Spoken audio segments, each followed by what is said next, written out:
Hi, everyone. Thank you for tuning in. This is Real Talk with Coach Sherry, and this channel is about workforce development, career readiness, entrepreneurship, and of course, real life, real issues, and real talk. You can catch me here live every Friday at 6 p.m. Eastern Standard Time with a special guest. And my special guest tonight is Leanna Smith. And I am so excited to have her on tonight. We are going to be talking about mental health and mindset. And both of those are so important, especially in the state that we're in the world that we're in the communities that we're in. So I'm excited to have her here. I have a ton of questions because you know I'm so curious, and I invite you to ask your questions in the chat. I will have my chat open so I can see, and I will bring your question up so that Leanna can address them. Leanna has experience in counseling, and she is dynamic. She is in the business of helping and serving others. If you are already subscribed to this channel, I thank you so much. Thank you for rocking with me. If you are new tonight, I encourage and invite you to subscribe and hit the bell for notification for when I post new videos. If you think someone else also needs to be tuned in tonight, be sure to share this video out with them, share this live. If you're here with the replay, I appreciate you, and be sure to leave your comments still. All right, everyone. So without further ado, I'm gonna check the comments. I see Vern's Junk Closet is in the building. Thank you so much, Vern, for being here. I appreciate you. You are a ride or die. Thank you. So without further ado, I'm introducing to you Leanna Smith. How are you, Leanna? Hello, Sherry. Thank you so much for the introduction. I am very well today. That's How are great. things going for you? You know what? Everything is going good. I had Good. a interesting week, and Hmm. I'm excited that today is Friday. It doesn't really matter because the beat still goes on. Um, Yes, indeed.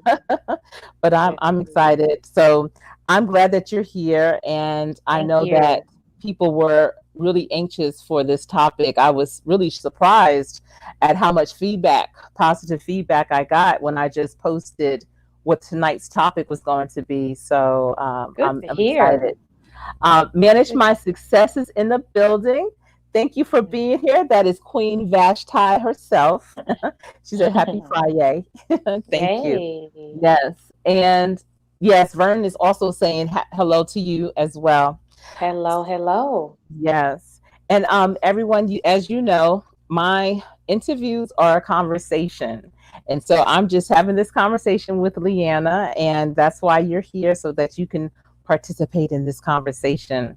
So, Yes, indeed. Leanna, Yes, ma'am. I kind of try and tie sports in a little bit into Hmm. everything that I do because I feel like sports has played a big role in my life and in so many Definitely. people's lives. And I know that you used to play basketball, and I could tell that you are an athlete because you are so ambitious and competitive.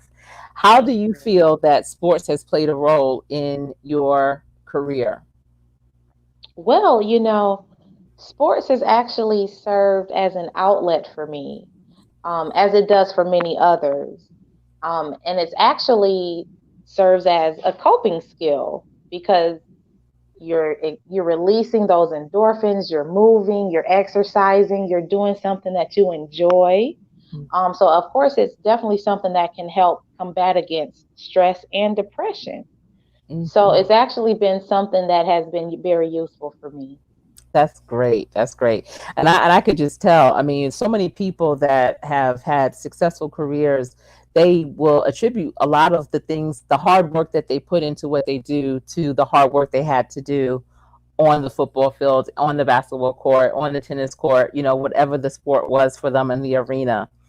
So, Definitely. in terms of mental health and how you got started, what has been your educational background in case there's people out there that are listening that might be interested? They may have children that are interested in that field. So Mm-hmm. what was your education, or what is your education background? Yes, ma'am. Well, as far as education, my undergrad was actually in sociology with a criminal justice concentration. And sociology is actually like the study of people in groups. So, that's kind of like a foundation for mental health for me. It's definitely for understanding people as a whole and how they interact in groups. Hmm. And then I got my master's degree in mental health, in clinical mental health counseling. Some individuals may choose to be more specific and they may go into school counseling or substance abuse counseling or marriage and family therapy counseling. So you can definitely get very specific. But Hmm. I chose just mental health counseling so that I can have like a broad overview and I would not be, I guess, tied to one area, if you Okay. will. So when you say that gives you a broad overview, does that mean that your target audience can be just about anyone because of the education that you received in that area? Honestly, yes. Yes, Mhm. it can. So I can work with the little itty bitty babies, is what I call them. The young children. I can work with teens and adolescents, as well as adults, individuals, couples, and families. Okay, that's Yes, good. ma'am. I love that. Yes, I know there's a lot of people that will major in sociology or psychology in undergrad. And Hmm. what made you decide? Because with sociology and with a criminal justice concentration, you could have really pivoted to a lot of different things. You could have pivoted to law. You could have pivoted to something with government. What made you decide to pursue your master's in Yes, mental ma'am. health? Well, starting out, so when I was a youngster getting my undergrad degree, I thought that I wanted to work with the youth. And initially, I was focusing on being a probation officer, a juvenile probation officer. Um, but you know what? Let me take it back, because my heart was kind of, it wasn't all the way for therapy yet at that time. I thought I wanted to do some social work as well. Hmm. So I thought I wanted to work with children and families, which I actually did, but I'll get into that later. So that was kind of my mindset at that time. And so graduated, and I actually ended up in some different field, as we do at times. Sometimes we'll get our undergrad in one thing, and our young minds will do something else to just to try something different. So that's what I did. So ended up making my way around, stumbled into social work, and I'm sorry, I'm getting ahead of myself. Let me dial it back. So I'm working and working, and I was actually in the field of education and enrollment. So admissions. I used to enroll individuals in school, and as much as I loved that, it wasn't counseling. Hmm. Because at that time, I'm growing older, and I'm like, okay, I like what I do, but this isn't where my heart is. So I started to get my master's degree again in mental health counseling. Yes, ma'am. Okay. All right. And that's interesting because I have a series here on YouTube on this channel called Faithful Word. And Hmm. one of the themes that I've noticed this week as I'm reading through the book is people working in their purpose, not allowing their dreams to die with them, and doing Yes, what they ma'am. truly love and what they're passionate about. And Yes, ma'am. oftentimes, especially if people go for a post-secondary education, they'll get their degree in something that they'll never work in because they're still Very trying true. to become more self-aware. And when they become Very more true. self-aware, they start to recognize, wow, I'm really great at this and I love it. And guess what? I Definitely. could make a business out of this, or I could make a career out of this. Yes, So ma'am. I feel like there's so many layers. And for the young people out there, don't beat yourself up if you're in a career that you did not go to school for, or a career that people expected you to do because, oh, you were so great at that. And also, Leanna, you may notice that just because someone is great in something, that doesn't necessarily mean that that's their purpose either. You know, Exactly. Yes, um, ma'am. Yes, ma'am. I've had clients where their family were like, "Well, you cook so good, you should be a chef." And they may cook good, but they don't necessarily prefer cooking. They have Exactly. other dreams and desires, and a lot of times people will put their dreams and desires on the back burner just to please the people around them. And the only Very person true. that we need to please is God. So He has given us these talents, these skills, all the things that we need to be successful, and it's Yes, to follow Him and His steps and not the people that's around us. So that's important. yes, ma'am. So I'm glad that you Sherry, brought. it's Mhm. I'm sorry. I'm sorry. I was just going to speak to what you just referenced. It's great that you speak about purpose because purpose has definitely driven my decision to become a mental health counselor. And honestly, I tell some people that the field chose me, like counseling chose me. I feel that I have been a counselor since I was a young chap, as some people say. Um, when I was a kid, people say that, oh, you're such a good listener, that type of thing. Oh, you give such good advice. And so, again, finding my way, um, I feel very purposeful in what Mhm. I do. And so, I just want to say to people that are watching, don't be discouraged. Just because you try something, you like it, but it's not quite right, you keep going. You keep trying different things, you keep trying different fields, and you're going to stumble into your purpose. Absolutely, Definitely, absolutely. You definitely. will. And as you stumble, the things that you're stumbling upon are the Are your experiences blessing. that are bringing you towards, even propelling you further to that purpose. You know, you're Exactly. tripping over things that really have a lot of meaning. And Mm-hmm. it's a matter Yeah. of being mindful enough to understand that they have meaning.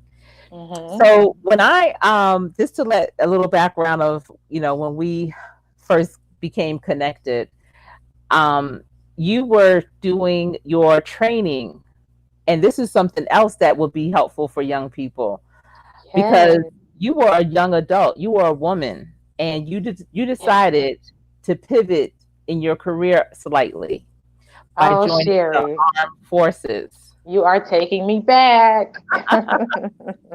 Good And, memories, good memories, right, right, definitely. right. And I want to thank you for your service, first of all. Very So, welcome. Very explain welcome. to everyone that's here live as well as for the replay, um, and for the people in the front and the back and the middle. um, how did you determine you had your undergraduate degree? You were in a career. It's not the one that you're in now, not your purposeful career, but you were in your Right, career, I know, I and you know. said, "I think I want to do this." Explain to everyone what the this is, and how did you come to decide that? Well, earlier you had spoke about ambition. That is something that I pride myself in. I have always been someone that I think about something, I become curious about it, and I say, you know what? I'm going to try that. I'm going to do it. And the military was one of those things. And I thought about it as a child, as a young kid in high school. But in high school, that's when 9/11, I'm sorry, well, yeah, 9/11, that's when 9/11 happened. And I decided I didn't want to die. Yes, I wanted to serve my country, but I wanted to live to be able to tell about it. So I waited. So I moved to Charlotte, North Carolina. And to add to that, I'm from Michigan. I've lived in 5 different states. That's another thing. I have lived wherever I wanted to live. I have explored. I have definitely done those things. But so when I moved to Charlotte, I was 29 at the time. And I said, you know what? I'm turning 30 this year. It's either now or never. I have to make this dream happen because it was still a goal of mine. So it had actually moved past the dream stage, written it down, it had become a goal. And I made it happen. I made it happen. So I enlisted in the Air Force Reserves. I did not want to be um, Frontline. oh, exactly. Right, right. I just wanted to, I didn't want to be active duty because in active duty, they're able to move you from station to station. And I didn't want to do that. I had already lived in 5 different states. I wanted to chill. I'm 30 years old. I'm that, kind of that young ambition was kind of turning down just a little, just a smidge. And so I joined, and man, I thought that was going to be the biggest, I guess my toughest accomplishment. I guess like the hardest I've worked, right? And don't get it twisted now. Boot camp is something serious. But getting my license as a mental health therapist was actually my hardest achievement. And I'll get into Really? that later.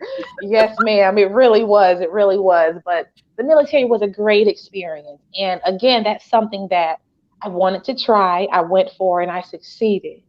And I was very proud of myself to be a 30-year-old woman, one of the oldest ones in there, second oldest. There was another young lady, she was 31, and with Mhm. all those young girls in there, and I'm keeping up with them.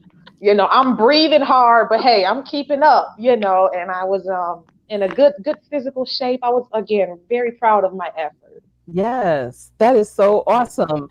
And in Thank doing you. that, Army in the Air Force Reserves, what did that afford you? How did that help you with your education and things like that? Because people Yes, don't even ma'am. consider this, you know? Right. Oh my goodness. Yes. So again, this has been something that I wanted to do for a while, and I wish that I would have got in earlier. So when I was about 25, I had tried, but it's like the field was oversaturated, so none of the recruiters were calling me back, and I did not press hard enough. And that's something, again, if you want something, you go for it, everyone, ladies and gentlemen. You go for it, you press, you knock on that door. But anywho, so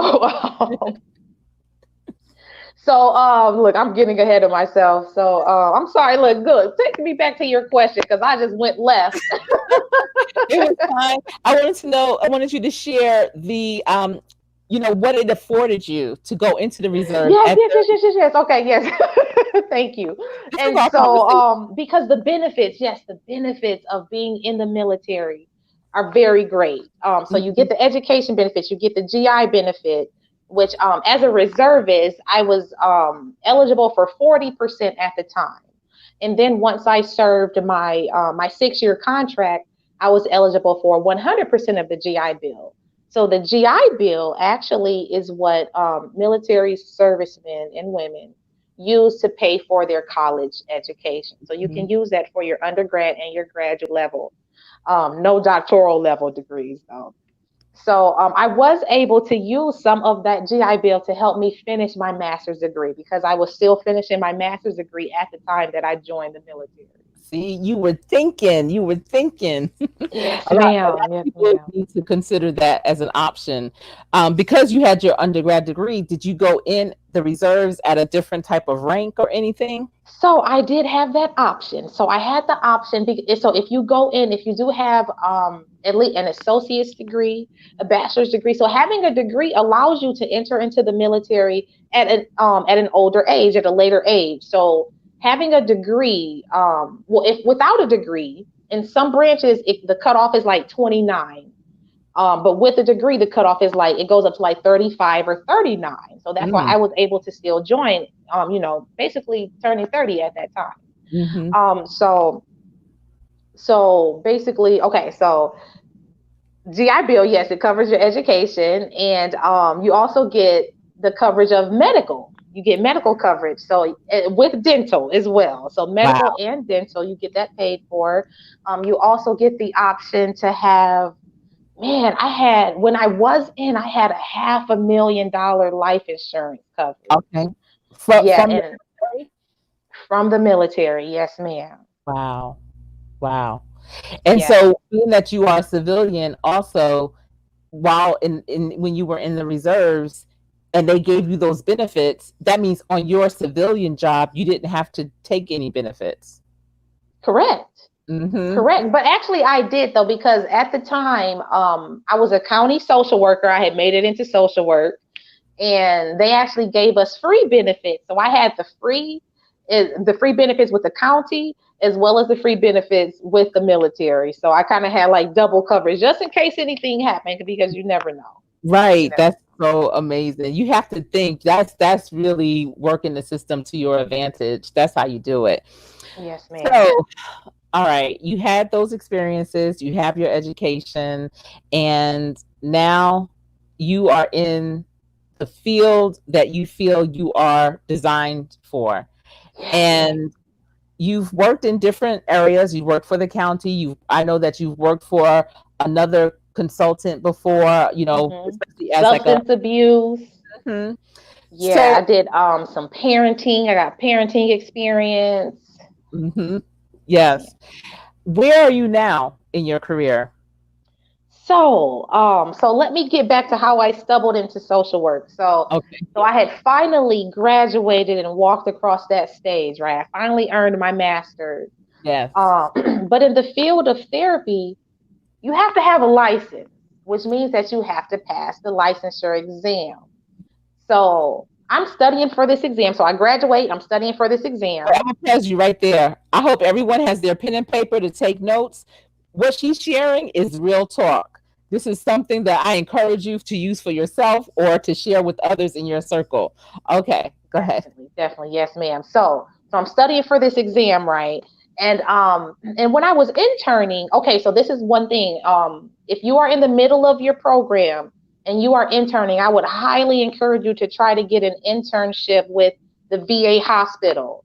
And you would want to do that a year, at least a year, or a year and a half before you're finished with your program. So Why the that's a VA tidbit hospital? because it's highly likely that they will hire you to come in as an employee after you're finished with your internship. And Wow. though that's a great place to work, the pay is great, benefits are superb. It's a place you'll want to get into if you can. Okay. All right. That's good Yes, to know. right. Yes, definitely. So one of the interns that I was partnering with, she was already a social worker.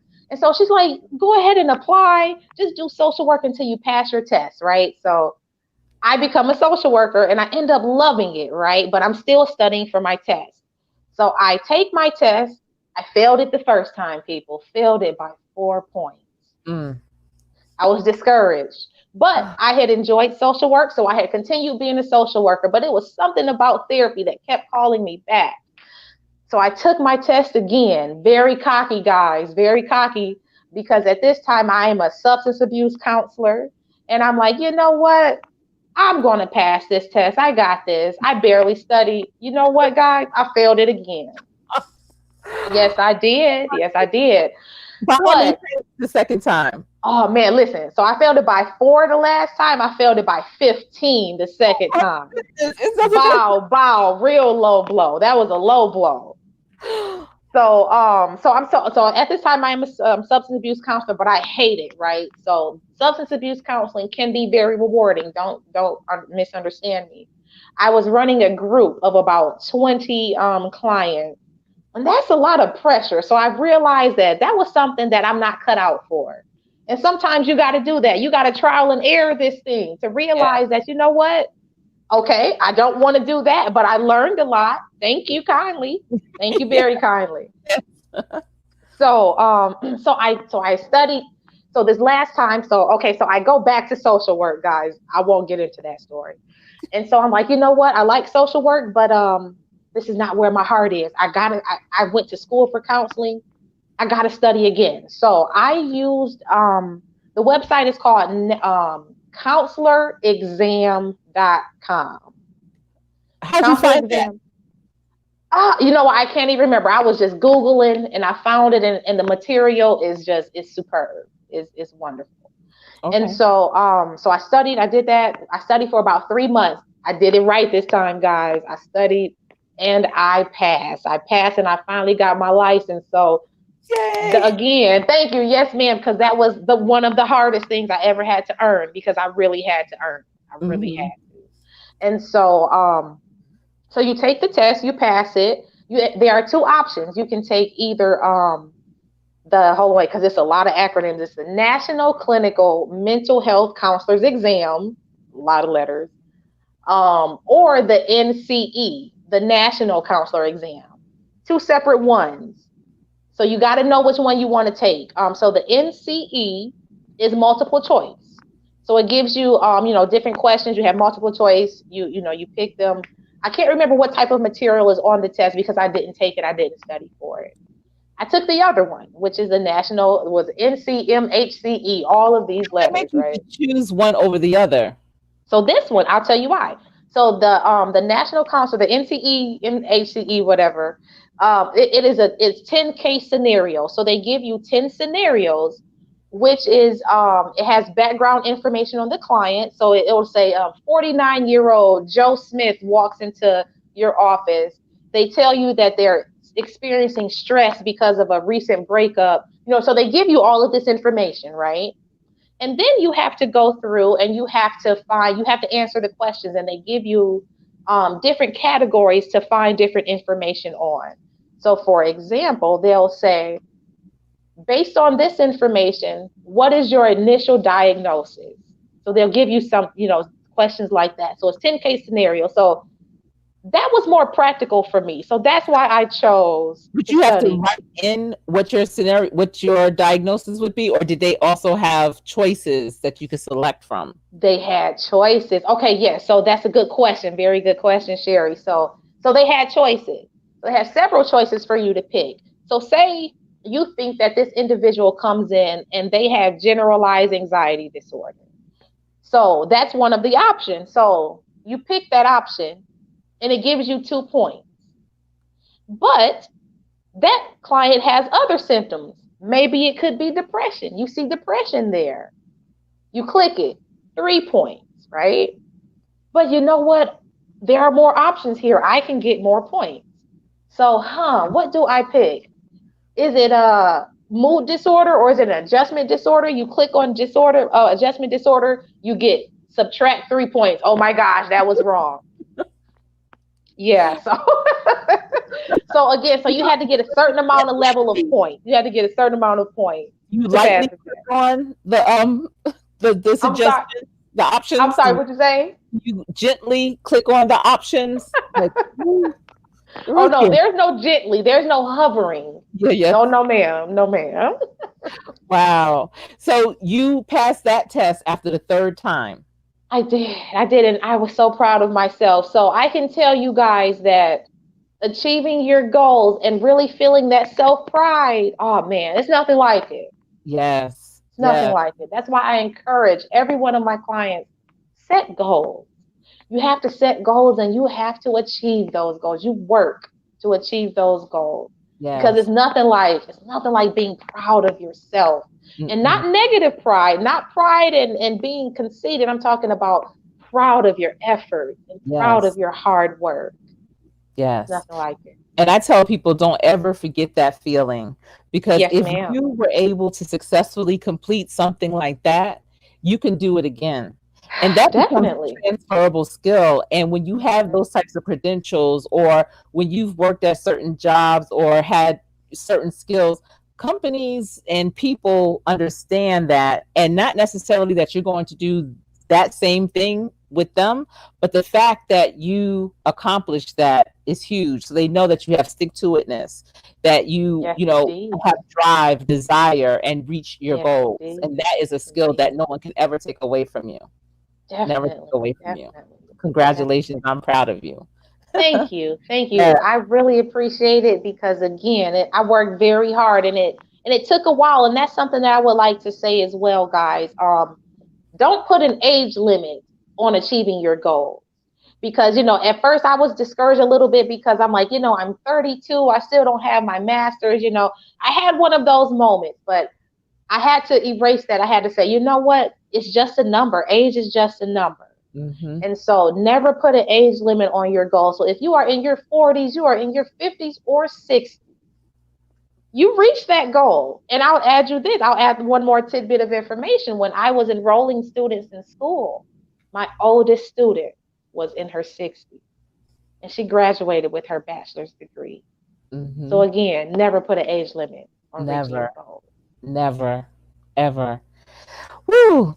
So, Leanna, and I see so many people are in the building. I want to definitely acknowledge them. So, of course, we have Vern's Junk Closet in the building, over 50 and fantabulous. It's good to see you here. Manage My Success, Jill's Comfort Zone, Monique Scott. Oh, I'm so glad that you're here. I know you were on the road today, and I appreciate you for tuning in. I do. Oh, my goodness. So, Leanna, in the state that we are in as a country, as the world, and with C19 running rampant, doing so many different things to just about everyone's life in one way or another. I know that is wreaking havoc with people because it's disrupting and taking people off balance. Yes, it What is. have you noticed with mental health in your field? What have you noticed with C19? Well, I have noticed that um, there hasn't been a decline in the need for it. Has actually been an increase in people seeking mental health treatment, which is very fitting for the times that we're living in.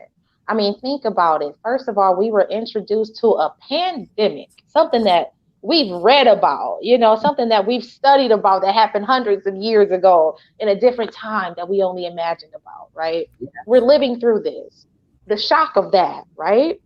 Then you have to factor in, now we're limited because we have to quarantine, we have to social distance, we have to, work, cover our face, and the places that we want to go, the places that we used to dwell in and, take advantage of, we can't go to those places anymore. If we go to those places, we may risk being sick and becoming sick and possibly dying. Mm-hmm. So you have all of this over your head, right? You have that cloud, that worry, that stress, right? So now you're overthinking.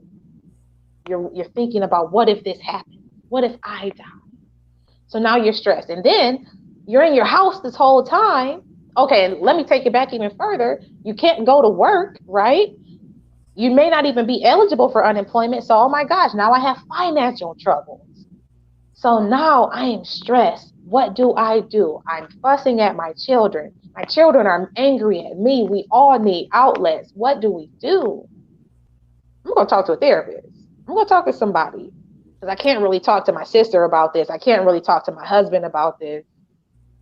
I'm going to talk to someone else. So I have seen an increase actually in new clients and new patients, and the little kids. And I love working with the little ones, but it hurts me that they are going through so much as well, that they need an outlet too. Wow. And it's a lot. Yeah, it is. So I know that you are a independent contractor, or independent consultant. So you work amongst many different agencies or organizations. Yeah. I want to get into that, but I also want to get into what your approach is in handling your clients that are dealing with, especially with C19. I'm sorry, I kind of fast forwarded it before, but it's okay. Back a little bit, because there are a lot of people who want to be independent contractors, not just as a consultant in mental health, but as a consultant in business, as a consultant in anything really, workforce development, as a consultant in marketing, in medical field, a consultant in a lot of different arenas. So how did you go about developing your consulting business as a mental health counselor? So first off, I want to apologize. I'm not sure if you're picking up this background noise. My pooch is in the house and he's eating his food and it's so loud. So if you hear that, I apologize. And how much does your pooch weigh? Because it ain't. Oh my goodness, he's like 100 pounds. He's a Rottweiler and he's beautiful and he's sweet and so smart. But anyhow, so how did I become an independent contractor? Okay, so there are many options in the mental health field. You can work with an agency as a salaried employee. You can get in as an hourly employee. You can, there are definitely options. But I chose to be an independent contractor, for one, because I didn't have the need for a company to fund my medical coverage, because I was, blessed enough to have, military insurance. So I didn't need it from an employer, and I have my own savings plan for retirement. I'm blessed enough, I'm able to do that. So I decided to sign a contract with 3 agencies, actually. So 2 part-time agencies and 1 full-time agency. So again, I made the slow transition from a full-time social worker. So I was a social worker in the day, and I was a therapist in the evenings, and I would see clients in the evenings starting out. And I made that transition to full-time therapy. as an independent contractor. So what does it mean to be an independent contractor? So if a client is in front of you, you get paid. I'm sorry, go ahead. People might need to get their pen and paper ready for this one. Right. Get the pen out the ear, pull the pad out the back pocket. All right, let's get it ready. So independent contractor. So if a client is in front of you, you get paid for that client. Several agencies have different contract rates. So I'm working for three different agencies. I'm getting paid at 3 different rates. Each agency offered a different rate for contractors. So based on the agency's policies, most of them, if a client is in front of you, you get paid for that client. So you see a client, it is a therapeutic hour, right? So you will bill for 60 minutes, right? But you will be in front of the patient anywhere between 40 on the low end. Those are more like phone consultations or children that don't really want to, interact with you. You got some people that are just not vibing. Okay, so I got to give you at least 40 minutes. But you kind of want to give at least 45 to 50 minutes. Clients expect at least, a good 50-minute conversation. And of course, you want it to be therapeutic. You want to make sure that you accomplish something. So you want to have enough time. Mm-hmm. But you also want to give yourself enough time to write their note right and get ready for the next client. So you need that 10-minute gap in that therapeutic hour. So that's how it works. So you get paid for that therapeutic hour at whatever rate your agency offers you. Were you able to negotiate that rate? You are able to. Yes, you definitely are able to. Mm-hmm. And I can tell you probably did. I did, actually. I was blessed enough to negotiate my rate. Yes, ma'am. Okay. With 2 out of 3, not with all 3, all 3. So don't get it twisted. All right. Well, that's great. So what is your approach when you are dealing with clients that are being challenged? And let's go from when you're dealing with the young children, because I don't think there's enough focus or conversation around how what we're living in is affecting our youth. Yeah. Well, think about it. Think about the babies. Their routine has changed, or maybe they don't have a routine at all. So there's no structure, so they don't really have anything to keep them in check, right? Because little do we know, children, they like structure. No matter how much they fight us, they crave structure. So it's very important to, so something that I do talk to the parents about is let's keep a routine. Let's get them up at a certain time. Let's get them dressed. Let's make that an activity. Let's do something together. Maybe let's straighten up our room. You want to keep them in a structured activity since they're not able to actually go to school, or go to daycare, that type of thing. Mm-hmm. Something that I try to talk to the little ones. Why structure in a routine like that? What does that do for a child in a situation like this? Right, exactly. Well, first of all, it gives them something to look forward to, right? Because we all need something to look forward to. So if a child wakes up in the morning and they know that they are going to be greeted by mommy and or daddy, and they're going to be taken downstairs and set at the table and have breakfast together as a family and have casual talk, if they have something to look forward to, it calms them. It's calming for them. It's comforting for them. Okay. To have structure. And again, yes, kids like to play and have playtime too, but that is a structured activity. It's structured, even though they're playing and wild and having fun. But you structure that into your day. Okay, I get that. That's cool. Yeah, that's it's a boundary as well. That goes for children as well as when you're training pets too. The more you can give them structure and guidance, the better behaved they typically will be. Definitely. And so you encourage them to have more structure throughout the day, some kind of way. So I encourage them, yes, to keep a routine. Yes, definitely. I encourage them to maintain, like 3 meals a day, proper eating structure, because kids, with this time, kids may want to eat a lot of junk and they're missing out on protein. They're missing out on those nutrients that they need to, not be in an irritable mood because all they've been eating is candy and now they're crashing, So Right. make sure that they're still eating 3 meals a day, the structure, and make sure that they are getting to bed at a decent time. Let them have fun, that type of thing, but make sure that they are getting to bed at a decent time. And if electronics are a thing in the bedroom, we want to take that out at night. We want to remove that from them because they need to go ahead and rest their little mind at night. Yes, absolutely. And I know I had a dear friend of mine who worked for Nokia when, and Nokia is the big boys originator type for the cell phone and everything. And she never, ever slept with the phone in her bedroom. She always slept with it just outside of her bedroom because she said the electrical waves that it brings off is that of chemotherapy, basically. And the radiation piece. And when you're sleeping dormant, your body is just receiving all of that. And that energy is not good for you or your rest.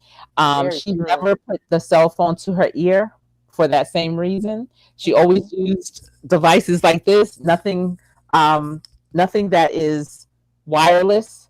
When she was, trying to conceive, she didn't allow her husband to wear the phone on his hip or to even sit on his lap when he drove, just because of the radiation. Yeah. Wow. That's powerful. Yeah. He was serious about that. Yes. Absolutely. But I get that. And, for children, it could be the glow of the light from the device that will wake them up and disturb their sleep, or just now allow them to have that peaceful sleep. And I'm thinking that a lot of families are just letting the children not have a routine bedtime anymore because they don't have to wake up routinely. But I think, like you're saying, to keep them on a set schedule still is really important. Because remember, we're still molding these little minds, right? And we want them to develop good habits. We want to maintain that. Yes. And something else that I wanted to add in there, of course, is, making good habits. And also, parents, we want you to have good habits as well with your children. And I want to remind you to always reward positive and desirable behavior. So that's something that we forget about. So that's taking time out to tell your child, thank you for playing quietly today. I noticed that you were playing quietly, or I noticed that you shared with your sister today. So, we also want to, keep them motivated as well to still want to do good and still be good kids, right?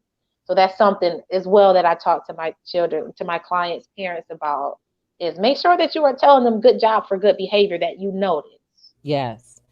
And being a mental health counselor, Leanna, what would drive a parent to bring their child to you? What are some of the concerns that they have? Anger and frustration, and maybe taking out that frustration or that tension on their younger sibling, or saying mean things, not being afraid of consequences, having anxiety, not resting, crying all the time, or keeping to themselves, a change in their behavior that they're not being honest or transparent about. So those are some of the things. But the biggest that I see is anger, is a child with kind of those anger tendencies. Wow. Do you find that now, since we are, I'm just going to say, for everyone in the chat, I appreciate you commenting. I'm trying to pull your comments up because I know for some reason I can't read them. It just seems so small. It's small on my screen. Yeah. So I'm pulling them up, and hopefully, Leanna, if you see them, then that will be helpful too. Okay. I see Jill's comfort zone is definitely involved in this conversation, and I appreciate I have seen Jill pop up a couple times. Yes, right? Comfort zone. Right. Comfort zone. That Vanessa Williams song. Okay, sorry, don't get me to act silly. Yes, and for all of you in here, please grab each other up. Everyone that's in this live is amazing. Angela Critters, God bless you. I hope that wasn't C19. Thank you. Carter's E-Tag, that's my soror, and she's here in the Carolinas too, Leanna. Yay, let's see, and she has 2 channels. She has Mrs. Carter as well, and Vern's Junk Closet, of course, Manage My Success, We have Angela Critters, I said, and I just appreciate all of you. So definitely, please, we're all family now. So let's keep it I know moving. I that's love right. it. Yes, I just wish I indeed. could see everything better. Whew. I probably need to change my contacts because.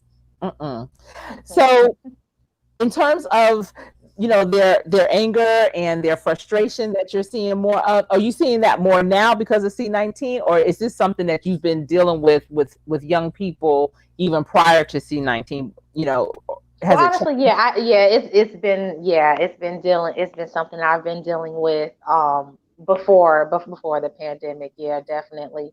Because remember, kids are mean to each other. Kids are mean, and especially during school, when school is in session. I get some kids that come in for depression from being bullied, or anger from being bullied, frustration from being bullied. So remember, that has been going on for a while. Do you find that it's escalating though now, or not so in much in because terms of uh in terms of more kids coming in for therapy, or yes, because they're um with them more, and I would think that the parents are seeing maybe what the teachers have always been seeing. I don't know. right, honestly, I mean, there was, so when COVID had first hit around March and April, there was a spike. There Hmm. was a spike, but has kind of leveled out now, like around June, July, to being kind of like the same, but as it was before. So I'm Okay. kind of have like the same kind of adult, to kid ratio, Okay. basically. Hmm. And in terms of for mental health, do you find that more men or more women typically will seek out counseling? That's a good question, and I would like to know, what do you think? I think more women.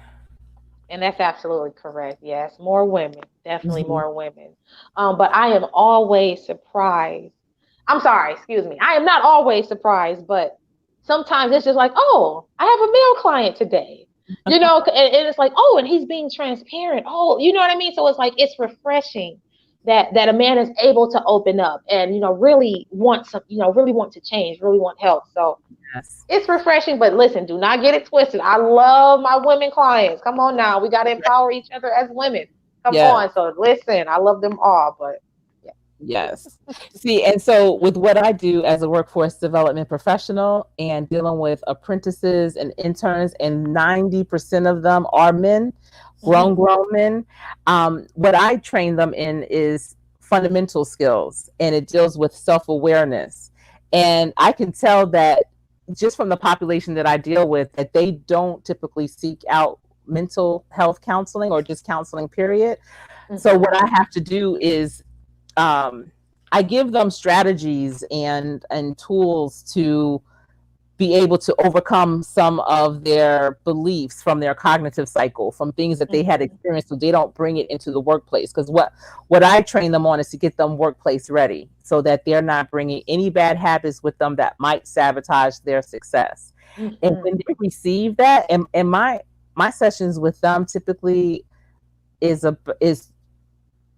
about, well, it's over 3 weeks. I was trying to figure out the hours, but the mm-hmm. fundamental skills piece is 32 hours. Okay. And they are so, they become so much more reflective. They're able to better communicate, handling feedback. They are active listeners. It's a transformation. It's Mm-hmm. not it's not a habit yet, because it takes up to 6 months, for something to Right, become a new habit, but they right. know what they have to work on. Their self-talk is different. Their beliefs and what they can achieve is different.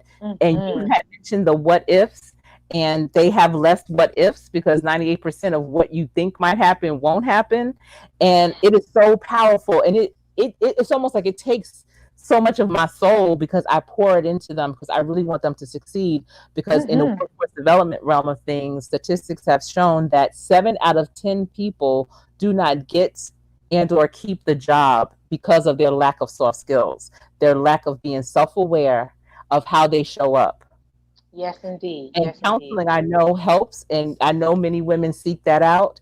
I also encourage them to take advantage of the benefits, and counseling Mm-hmm. is involved with that, so that they can continue on their progress, Yes, on their indeed. success. So with women, especially now with COVID, are they coming to you with different mental situations that they need to try to work through, or is it, basically the same? Well, it's that it's the basically those familiar old friends of ours, that good old depression and that good old anxiety. But now it's intensified a little bit because again, we're kind of confined to our houses now, or we're worried about finances. So it's just a little intensified. Okay. So yeah, so anxiety is something that I see a lot of. Depression is something I see a lot of. Bipolar depression is something that I see a lot of. Again, it's just, dealing with those intense emotions, dealing with those intense feelings. Hmm. But yeah, so I'm still seeing that. It's something I wanted to speak to really quick, Sherry, because This is we you. say we say no what if thinking, right? So you guys have heard me say that, and you've heard Sherry just say that a couple of minutes ago. So that is something that I wanted to point out to everyone. No what if thinking. So what does that mean? So that means so as a therapist, I am tasking you no what if thinking from here on out. So what does that mean? So what if this goes wrong? What if I get corona? What if I lose this person? What if that happens? What if I lose my job? Oh my God, what if this happens? Stop it. Don't think about things that have not happened, that may or may not happen. Do not do that to yourself. Hmm. That's something that I call being mean or being unkind to yourself. And I talk to my clients about that. Don't set yourself up to feel this extra anxiety or to feel this extra stress or this extra sadness. Don't do it. Don't do it. No what if thinking. And I won't keep going, but that's just a tidbit I wanted to share with you guys because you've heard us say that. So Yes, yes, I love it. And Leanna and I are both part of a financial group, and she does a mental minute tip. mental And health minute. Yes, yes, indeed. and that was one of her mental health minutes. Is not do that. What if? What are some other tips that you can provide for us, especially I see in my live chat, I see many women, but there are a lot of men that watch me on the replay. What are some tips that you can provide for us that would help us get through that Mhm. anxiety? How do Yeah. you approach that with your clients and approach it with us? Yes, definitely. So I'd love to share some techniques with you all. Um, so for those of you that have those what if thinking moments, or if you're overthinking, and sometimes we all do that, right? Sometimes at the end of the day when we're laying our head on that pillow and our minds just will not find any rest because we are overthinking, right? Or even in the middle of the day when we find ourselves just, oh my God, I'm feeling anxious. Oh my God, you're feeling yourself panicking because you're overthinking. So this is a good technique to help you with overthinking. And if this is speaking to some of you guys out there, I would really want for you guys to give this a try. So it's called mindfulness, right? Some of you guys probably use this word a lot. Mindfulness. What does it mean to be mindful, right? So I'm gonna tell you guys. So, in terms of therapy, when you are using mindfulness as a strategy, as a coping technique, this is what it means. It uses the five senses. What are five senses, right? So, what do we hear? What do we see? What are we touching or what do we feel? If you're eating something, what do you taste? If something's smelling good, what do you smell? So here's an example. All right. So you're in the middle of your what if thinking, right? You're in the middle of overthinking, or you're laying in your bed at night and you can't find rest. You don't know what to do to calm down. Mindfulness. So I'm going to give you an example. So I'm using mindfulness right now. So cut. I mean, not cut, but start. So, all righty. What do I see? Oh, I need to calm down. What do I see? All right. I'm looking out my window. Oh man, the sun is shining through that tree right there. That looks kind of pretty. Oh, the leaves are swaying a little bit. It looks kind of peaceful out there. What do I feel? I have my hands on my jeans. Oh, because my hands they sweat a lot when I think, when I overthink, and when I'm anxious. So I'm putting my hands on my jeans, and my jeans feel calm and cool. They're making me feel comfortable, and now I'm relaxing a little bit. All right, I'm starting to feel better. That's mindfulness. So what did I just do? I just got my mind off of whatever I was overthinking about, whatever I was stressing about, whatever I was what ifing. Okay? Five senses. So really give that a try. So what do you do? So what do you see? What do you hear? Do you hear your air conditioning unit? Do you hear kids outside playing? I want you to really zone in on what's around you in your environment using your five senses. So Wow. that's mindfulness. Oh, I love it. Yeah. And it really works. It really works. And I love it when my clients come back to me and they say, "Oh my gosh, I used it and it helped me through my presentation at school, or it helped me through my speech at work." And it's like it really works. And I'm like, "Oh my God, like they get it. Like they really tried it and it worked and it helped." Yes. Mission accomplished. Yes. So I encourage and charge everyone in this live, everyone listening to this in the replay, to exercise and consciously try doing mindfulness. And that's Yes, with your definitely. five senses. Because it's going to have to be conscious, especially at first, so it could become a Hmm. habit. Do you find Hmm. yourself, because that's what you know to do you find yourself just automatically doing that? Or do I you have to definitely do. I definitely do. And something that I used to underestimate was the power of deep breathing. Like, and sometimes it does not work for everyone, but when you really zone in and try to tap into what's going on in your body, because that's something else I teach as well, is self-soothing. If you're tense, if you got something going on, I encourage you all to deep breathe, be mindful. Something else that I wanted to tell you guys is don't underestimate audio meditation, like Mhm. putting something on, calming in the background to help you release that anxiety, release that stress. Hmm. When you say Definitely. calming, should it be a popular song or should it be maybe music, water? Good question. So I have a go-to one, right? So since this is YouTube, right? I don't know if Okay. it's no, this is not YouTube. I don't know, but YouTube, right? YouTube is something popular that people are aware of. So on YouTube, there is an audio meditation and it's called Weightless, Weighttless, and it's by Marconi, Marconi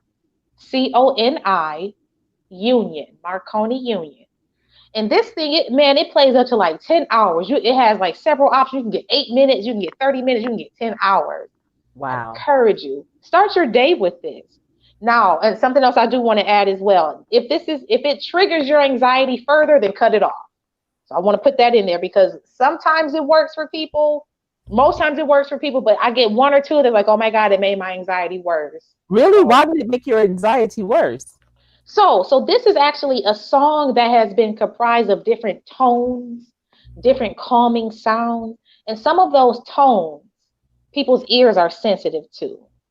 Hmm. So that's why I just want to put that tidbit out there. If you do not feel comfortable, if it irritates you, then go ahead and turn it off. But if it's something like, oh, okay, this isn't bad, then I encourage you to give it a try.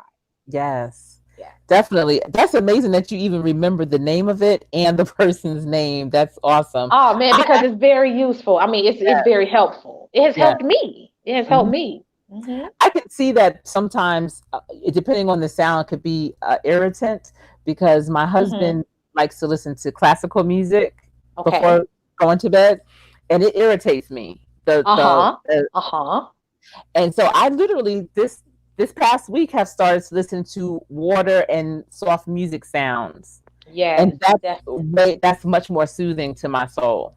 Okay, Yeah, good, good. I'm yeah, glad you found something that worked for you. yes, Because and and he that's something again I encourage everyone to explore. Explore those rain sounds, explore that water gushing against the shore. yeah, Explore those and if that works for you, please use it. Please yes, use it. yes. So we have going to be our action steps. It's to practice mindfulness Yes. and to have soothing sounds in our back pocket to listen Yes, to kind of also help with the calming us and to help with the mindfulness. If these definitely. are some things that you are going to implement, please do and put a purple heart in the comment. I see hearts already, but put a purple heart in the comment in the chat box. And so we know that you are going to use this and have this as part of your action steps. I love all of this. And so that helps with the mental, helping people with their mental capacity, and it also probably gives you more clarity because you don't have, I call that background noise. A what if is a background noise because it doesn't even make sense. It's not even there yet. It's not happening, and it's just a worry, and you aren't leaving space for what you really need to focus on. So when your clients use this type of mindlessness exercise, do they find that they're mindfulness, not mindless, not mindless. Let's get it together. Let's get it together. It's okay. When they do that, do they find that they have space and opportunity to do other things that they really need to do? Definitely, because think about it, when you are less tense, because I wear my tense on my stress on my shoulders, right? So when I'm stressed, I'm like this. Like if I'm up like this, I'm stressed, right? And it's like, how can you even be comfortable? How can you walk around and even be comfortable when you're under stress, right? How can you even think and function properly when you are under stress?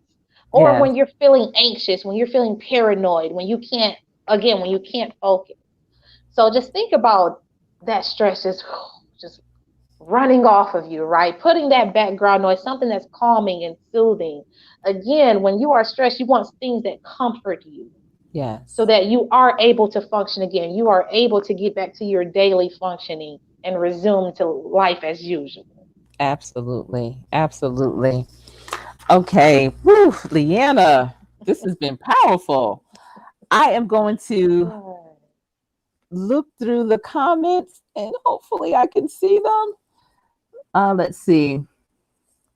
I see Vern was welcoming everyone in and Jill was speaking.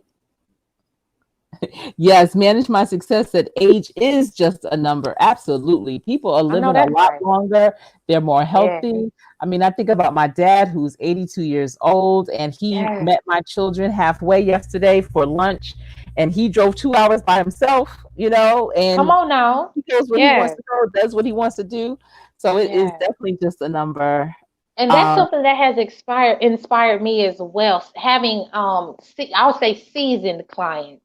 I have 2 clients in their late 70s, and they are so inspirational. I absolutely love them. Absolutely. Yes, it's amazing, because I've taught at a college, and they had classes for, I call them seasoned seniors as well, and just them being so open to learn new things and so excited when they get it, and it's like teaching older children. They're just sponges wanting to know. Exactly. And if you just incorporate them, I always say it's all hands on deck. It doesn't matter the age. We need everybody. We need the wise. We need the young. We need everyone. Yes, indeed. Let's see. And Vern's Junk Closet says, this is a difficult time because I'm getting panic attacks and the doctor wants me to put me on meds, but nope. So when we think about panic attacks, would you say that mindfulness exercises would be helpful? What other type of exercises do you typically share with your clients around panic attacks? Yes, indeed. So a couple of things. So a couple of jewels that I give my clients is like different tools to use, right? So, what is it called? It's slipping my mind. Vicks Vapor Rub. Okay. Smelling Vicks Vapor Rub has been scientifically proven to calm you. Really? So yes, ma'am. So this is something that I tell my clients, so I'm like, okay, yeah. So yeah, I'll give them that. But I'm like, okay, when you start to notice those changes in your body, and that's something that I always talk about, it's like, all right, what's going on in your body? Are you getting hot? Is your stomach tensing up? You have to notice those changes in your body so that you can stop this panic attack from coming on. What is it something that you can do? You take a walk, you get you some fresh air. Again, you be mindful, you get your mind off of that thing that is stressing you out. Get your mind off of that. Something else, magnesium.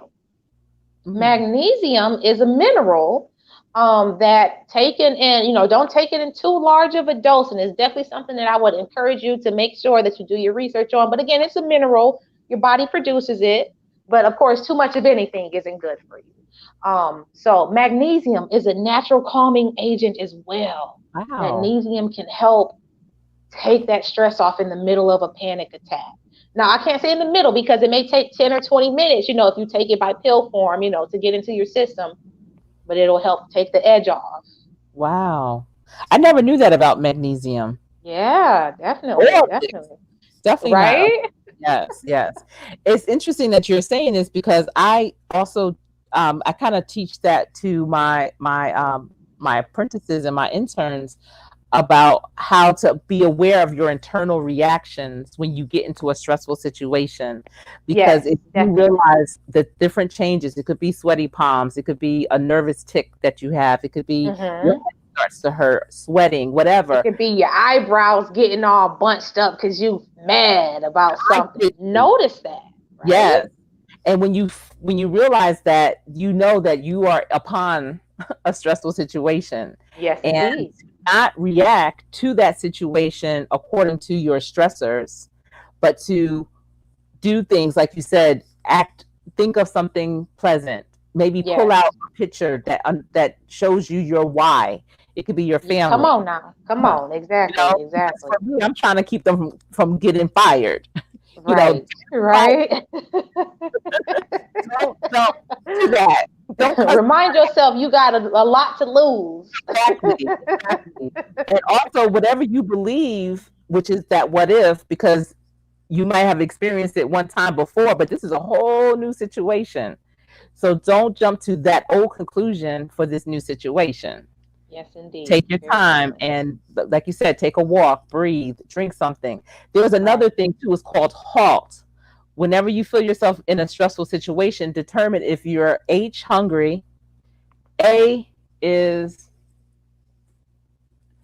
L is lonely, and T is tired. Uh-huh. So what could A be then? Because all of those are A. I don't Hungry. know, but let me speak to this though. Let me speak to this, and I want you guys to listen because the H for hangry, that is a real thing. If we, and I know some of us, we are in this, oh, I gotta diet, I gotta, lose some weight, I gotta cut back on what I'm eating. But when you deprive yourself of food and nutrients, your blood sugar level lowers. That's a pure sign that you're going to be irritable. So, so that's going to make you more irritable. So that could be your foundation right there. You wake up irritable because you didn't eat. You didn't eat since 12 o'clock yesterday. So Right. that's something to pay attention to. Especially for the little ones, right? For our kids, if we feel like our kids is having a temper tantrum and there's no reason why, are they full? Have they eaten? Have they Hmm. gotten what they needed today? Because that's a real thing. And are That's a they real thing. tired for the T? Or tired, exactly. Hmm. So we don't know what the A is. Okay, and Jill's comfort zone was saying same here. So I guess, and doctors are quick to just prescribe some kind of synthetic drug. Yeah, yeah. So I will be honest with you. I am not one to advocate for that. I advocate again for natural things that are natural to help heal you. Again, self-soothing, finding that strength within yourself to push through that. And that's not easy to do. That takes some time to build upon and get those skills together to do.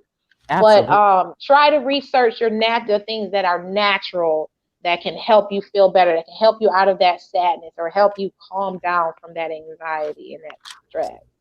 Yes. I had a doctor on a couple of weeks ago, Dr. Renee Gilmore, and she's a chiropractor. And Hmm. she works with patients by, doing the chiropractic work, but she also sees what type of vitamins their bodies would be deficient in, because that also can tie into, what why you are feeling a certain kind of way. Um, Definitely. Oh yes. Oh yeah. That's important that you say that. Oh my gosh. So vitamin D, ladies and gentlemen, if you are low on vitamin D, that may contribute to some sadness and depression that you are feeling. Vitamin D. Also, vitamin B12. It is a great addition to your day. I definitely encourage you guys to get some vitamin B12 or eat or drink something that is high in B12 because Mhm. it's going to give you that boost, that energy, that kick that you need to supplement for caffeine, which is what I highly encourage as well. So get that B12 to supplement for that caffeine. Definitely. Wow, I love it. And then Angela Critters is saying, Vern's panic attacks are on the increase with COVID, it seems. We are on our last nerve. Keep the faith. So are you noticing that too with panic Oh attack? yeah, definitely, definitely, Mhm. yeah, definitely an increase in panic attack and worry because we're uncertain. We don't know what's going to happen. Yeah, What the world, what's going to happen in the world. So yeah, right. definitely an increase. Yeah. One thing I do teach is think the opposite. So where people are worrying, like even in the beginning of this pandemic, when people were worrying about, oh, what I was looking at it like this is nothing but opportunity. I was actually Right. excited for the pandemic, but I was just excited about what was to come. This is like a new beginning. And if we are awoke and self-aware during this time, sky's the limit. Yes, This is indeed. where the great things are created. We are being very creative as a people and as a country, I suppose, but definitely as a people, being very creative, and you just never know what's going to come out of this. Very true. Very Let's true. see.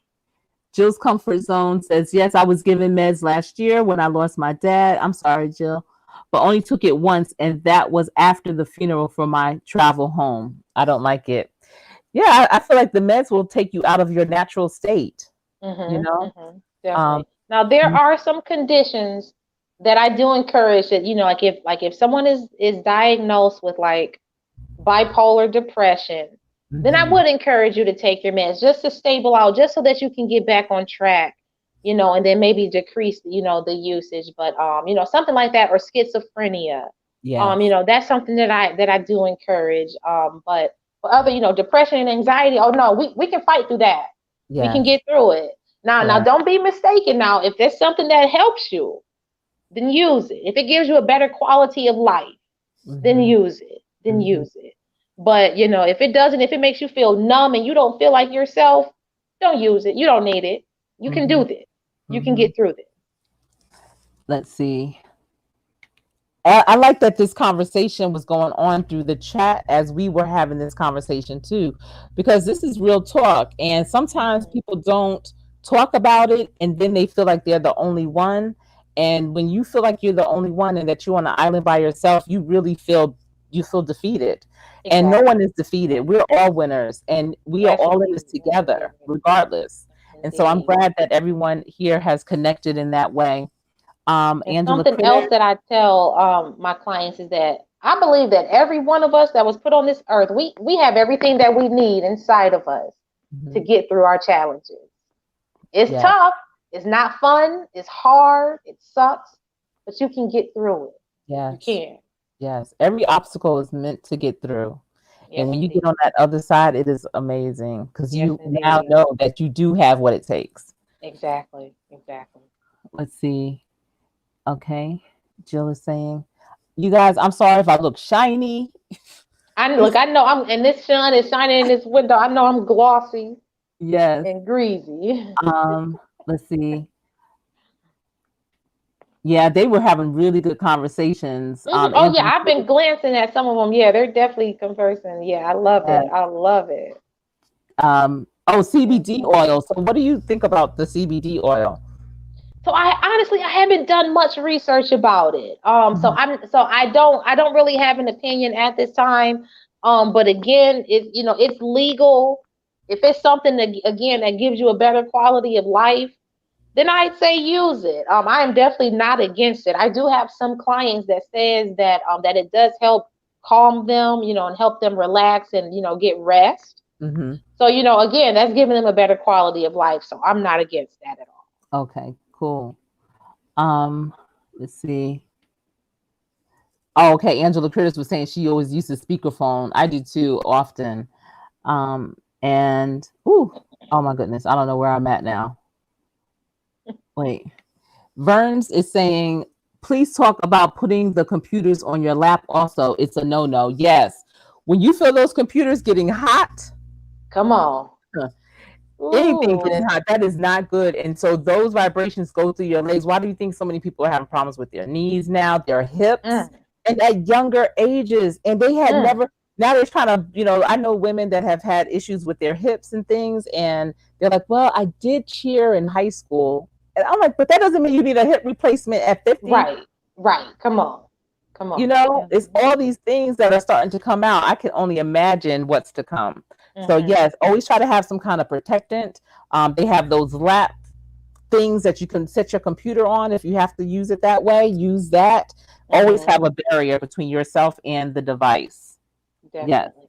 And they're saying that Johnny Coltrane died from brain tumors, and his wife said Johnny Cochran, that's right. Yeah. His wife said he used to walk around with the 3 cell phones up to his ear at all times. I heard that too, Angela. Yeah. Remember Johnny Cochran? He was O.J. Yeah. Simpson's attorney. Mm-hmm. Yeah. The glove don't fit. Yeah. You must have quit. There you go. Oh, so Jill is saying that she doesn't use the speakerphone in public. Yeah, Jill, I don't either. But what I do, I use the old fashioned earplugs like this in my phone when I'm in public. Mm-hmm. Definitely. Cardis Eats is saying hello to everyone. She said, I hate the cell phone to my ear. Oh, thank Angela. She's saying Angela knows a lot of great facts. She does. Men always say they are okay. This is what Burns is saying. They are not okay. They need to talk about it, especially now. Absolutely. The things that come out, that's why, I'm on YouTube, but for 3 weeks, I was kind of hit or miss because the things that those men share with me that they pour out, the changes that happen with them, the transformations that I see in them, it's so much, it's so heavy. And it's like they have to give it to someone, and I'm that someone at the moment. And it just makes me have to go somewhere, sit down and reflect and write and to release it. Definitely. Because men are carrying a lot. Our men are carrying a lot. Oh my goodness. Wow. Yes. Let's see. I hope I don't look crazy in the camera. Hold on. I'm loving how our men are opening up more and more these days. That's what Jill is saying. Yes. Yeah, definitely. Mm-hmm. And Angela is saying that her husband has opened up more as he's getting older. That's Angela Critters. And so for me, it's the opposite because of what my husband is dealing with CTE. He opens up less now. Yes, ma'am. That's a whole nother show. And Jill's comfort zone is saying they do, Vern, but I've been speaking with more and more men who are opening up about what they are experiencing. Yes, they need a platform. And I'm wondering, do you find in terms of mental health, do men typically open up better for women than they do for men? Or honestly, the thing about that is it's about how, like, the vibe. You know what I mean? Like, if they feel comfortable enough. So honestly, I'm not seeing any difference as opposed to, men opening up to men or men opening up to women. Mm-hmm. It depends on if they trust their therapist enough to really be transparent. Mm-hmm. Trust is huge for a man or a woman to open up to their therapist. Definitely. Exactly. I would think that women would open up regardless because that's what they came for. I'm coming here to get my business taken care of. Whereas men, I would think will be more hesitant at first because I see how they come to me. I mean, I'm not a therapist, but I am a coach. But, they come into me like, where are we going with this? And then when they see that I'm that one, they open up. And it's a beautiful thing. But women are more, to me, they're a little bit more skeptical, though. But they know it's going to get them where they need to be. Mm-hmm. And Burns Junk Closet is saying, she said, if I may say, Black women are not offered the counseling as quickly as white women, and I am speaking from experience. What would you say to that? Well, I guess I would say, in from what aspect? Like, what do you mean being offered the counseling? Like, Like, is this like offer grief counseling, or are we talking about in sports? Like I guess like what? Maybe if I don't know exactly what she means, but I kind of can kind of guesstimate what she's trying to say. Sometimes in situations, especially in the workplace, maybe instead of trying to get to the root cause of why someone may be reacting the way that they are, or acting out the way that, and not even acting out, but just moving the way that they move, maybe Mm-hmm. saying that as a Black woman, counseling is not the first option. The first Mm. option may be, you know, you on probation, or Wow, that something like saddens me, but that. I'm sure it's true. I'm sure Hmm. it's true. That's And that's sad. her truth, definitely, because she's saying she's speaking from Right, experience. exactly, Either exactly. I way, hate to hear whereas that. maybe another culture, they would be given, well, you having this, you seem like you having a situation. Maybe you need to go seek counseling. Right, You right. What I have been noticing is that especially at one of the offices, and I will not be specific, but at one of the offices that I work at, what sometimes it's so interesting that clients will request a therapist of of color, and sometimes they are not my same color, and it's like, oh my goodness, that you actually requested. So Wow. yeah, it's something's changing about that, about the view in mental health, especially with African Americans as the therapist. So it's something's changing about in the communities about that. So it's interesting. It's Are there interesting. a lot of African American mental health therapists? There are. Huh? I'm sorry. You said how many? I thought you said There are a lot okay. of African American mental health Mm. therapists. There's actually a good amount. There's actually a good number. There's actually Okay. good. I don't know percentages, but there's actually a lot of us out there. A lot Okay. of us out there. That's You'd cool. be surprised. And Jill's comfort zone is saying, yes, mindfulness. I think I do that without even knowing it. Yeah. It's possible. It's definitely Hmm. possible. Yep. And that's really cool if you are.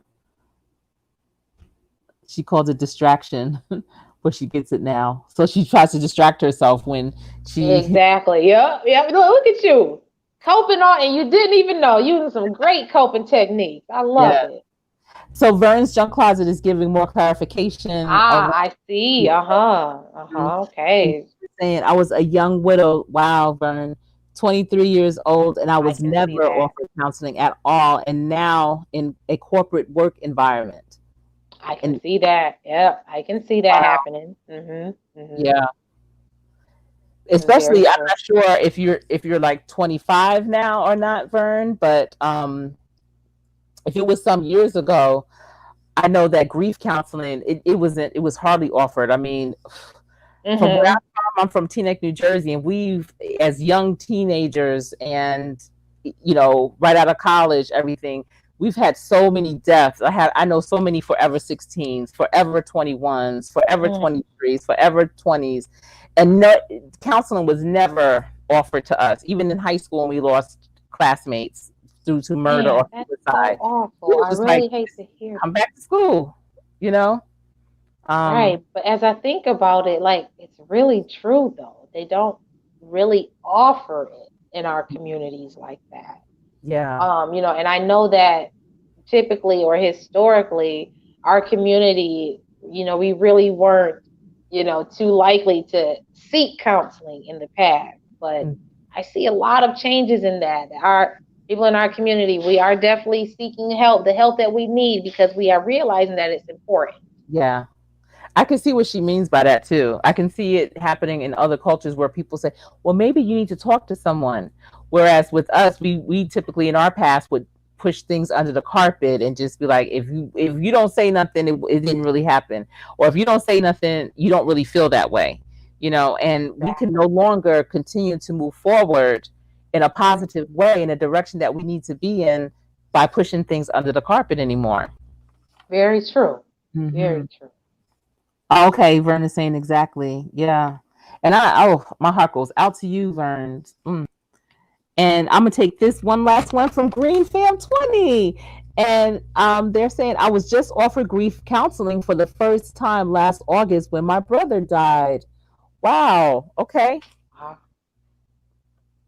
And I'm I really hope that that you guys are getting what you need. I hope that the grief counselor is equipped and experienced, because I've seen someone attempt grief counseling and it was a disaster. So really. I hope that none of you experience Yeah.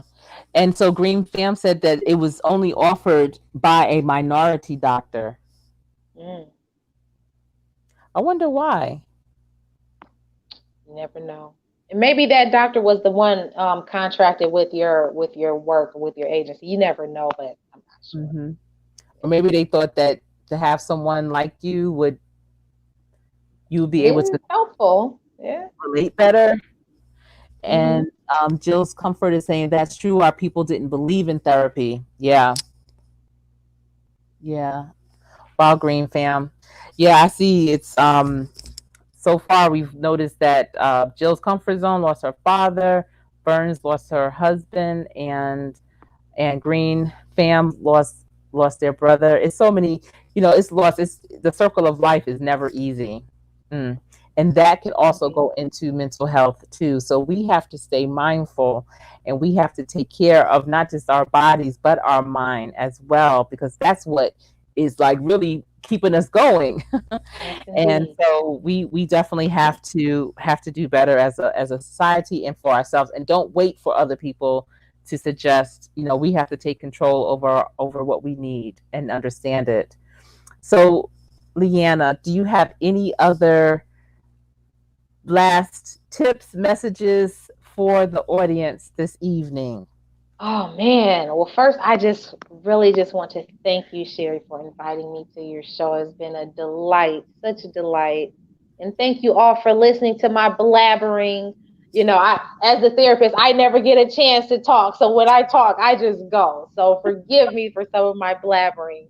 But I hope that you guys found something useful out of what we shared this evening. And I would just like to leave you with, take the effort and make the effort to be kinder to yourself. And it starts with your thoughts.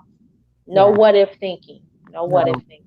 No. What if? Positive Polly over here. Positive Polly. So keep Yes. it positive. As in my mindfulness, we are going to take that forward. That's our Yes. action step. And before Yes, we close it indeed. all down, do you have any questions for me? I always leave a question on the table that the guests can ask me. Oh man. I would like to know, have you ever sought therapy for yourself, Sherry? Haha, I have. I believe that the teacher needs to be taught, the coach needs to be Yeah. coached, the therapist needs therapy. I And how absolutely. was that experience for you? It was well, it was interesting. So I had sought out therapy right after my husband retired after playing professional sports for 10 years, Mm-hmm. because I knew we were going to be in the same space and it was going to be interesting, moving forward. And Mm-hmm. so I wanted to make sure that, we would be able to do it successfully. And what we had decided was I was going to see someone, then he was going to see someone, then we would see someone together. Okay. But for me, I enjoyed my one-on-one, but when it got to the couples part, I felt I didn't like it. Okay. I didn't like it. And Okay. I find that with a lot of women in married to athletes, it's challenging because the therapist will almost never go against the athlete. Mm. Yeah, Mm. Interesting. yeah, yeah. It Interesting. was. Okay. So yeah. But you know what? We both recognized that. Like, wow, she really wasn't listening to me. She was, when it was the two of us, she was all about what you had to say. I Um, gotcha. and he always recognized that in the past too. Just sometimes people always think any relationship, no matter what the husband does or the wife does, they will always kind of go to the man to make that's the one making the decision. But they didn't realize, like in our relationship, we both come together, and that's how we do Mm-hmm. it. So Yeah. we only went a few sessions with that. But I have Got been coached even after that with women, like groups of women, Group coaching is what I've gone through. Group therapy is what I've gone through, and I've enjoyed that as well. Good. Hmm. Good. Well, I'm glad you had a good experience with that. Yes. Couples Yes. therapy can be touchy, especially. Well, let me ask you: was the therapist that did your couples therapy, was that initially your therapist or his? Mine. Oh wow! Oh my gosh! Oh man, that's disappointing. I'm Okay, so I'll leave it there. ready. You, Mm, we talked about this. exactly. Wow. Wow. I'm sorry that happened. He's charismatic. So, you know, yeah, Gotcha. but Gotcha. it works out. But I want to thank everyone for being here this evening, for rocking with us. Thank you all who are catching this on the replay. I want to thank Burns Junk Closet for being here from the beginning to the end and navigating through and just being that first one. I really, really appreciate you. Jill's Comfort Zone, thank you so much. Thank you, Green Fam 20. Thank you. Oh, I see Dominant Man. Okay. Um, thank you for tuning in. Thank you, Manage My Success. Monique Scott was in the building. Carter's Eat. Thank you. Thank you. Let's see. Immaculate Training. Oh, okay. You're in the building. Thank you for being here. Wow. Let's see. Angela Critters. Thank you for being here. Thank you all for being here today. You could have been anywhere, but you decided to come and stop through and hear Real Talk with Coach Sherry, my special guest, Leanna Smith, and she is a therapist. I am going to put her website here. Let's see. So if you are, Should be my email address. Yeah, so if you guys mhm. have any questions, please reach out to me at any time. I'd love to connect with you. Yes, definitely. And I'll also leave it in the description box below once this live has been published. It's going to take a few hours. I don't know why it takes a long time. But remember, you can catch me here every Friday night at 6 p.m. Eastern Standard Time with new great guests every week. And Leanna, I will definitely have you back because I always typically have my guests come back because it's always something else coming on and up. And people will say, "Oh, I wish we would have covered this, that, or the other." So definitely, Definitely. Yes, I I'd love to come appreciate your back. time so Very very well. much. And Very well. remember, if you are not already part of my team, I invite you to subscribe. I would love to have you. If you have any topics that you might want to hear about, let me know that too. I can definitely make that happen. But in the meantime, everyone, remember to stay safe, especially now. And this has been Real Talk with Coach Sherry. Goodbye, everyone. Good night.